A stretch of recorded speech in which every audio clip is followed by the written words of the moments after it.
अस्सलाम वालेकुम बच्चों।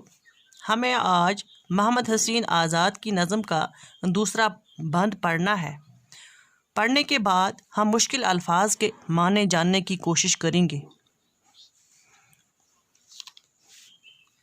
हिम्मत के शाहसवार जो घोड़े उठाएंगे, दुश्मन फलक पे भी होंगे तो सर को झुकाएंगे।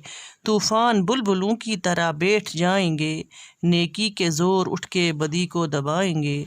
बैठो न तुम मगर किसी अनवान चले चलो, रखो रिफ़ाए कौम पे अपना मदार तुम, और हो कभी सिले के न उम्मीदवार तुम।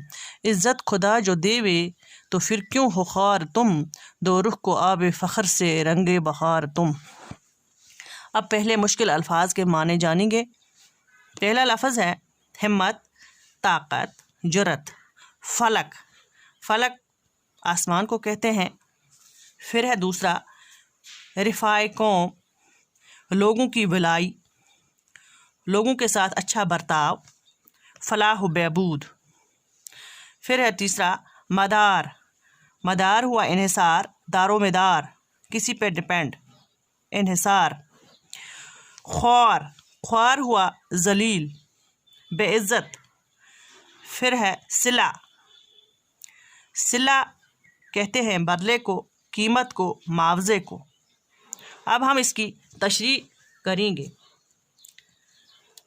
पहले बंद की तशरीह करने जा रहे हैं।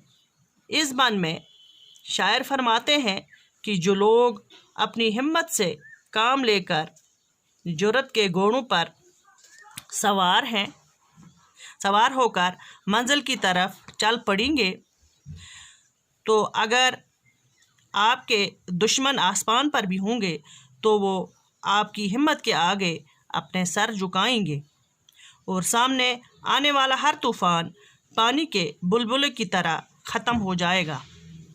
नेकी की ताकत से बुराई दब कर रह जाएगी, मगर तुम हिम्मत और हौसले से अपना काम करो, कामयाबी तुम्हारे कदम चूमेगी। फिर है दूसरा रखो रिफ़ाए कौम। इस बंद में शायर फरमाता है कि तुम अपनी कौम की फलाह व बहबूद को मद्देनज़र रखो और इस बात को अपना नज़्मुल ऐन बना लो, अपनी ज़िंदगी का मकसद बना लो। तुम इन नेक कामों के लिए किसी बदले या मुआवजे की उम्मीद न रखो। खुदा नेक कामों का बदला खुद देता है। अगर खुदा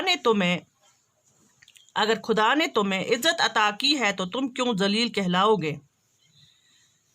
तुम वो काम करो जिससे तुम्हें फ़ख्र महसूस हो और तुम्हारी ज़िंदगी में बहार की सी रौनक आ जाएगी। तुम दुनिया के बाग में बहार की ताज़ा और दिलकश हवा की तरह चलते रहोगे। बच्चों, हमने मोहम्मद हसीन आज़ाद की नज़म के दूसरे बंद की तशरीह की। मुझे उम्मीद है आपको समझ आई होगी। कल इंशाल्लाह हम दूसरा सबक पढ़ेंगे। खुदा हाफिज़।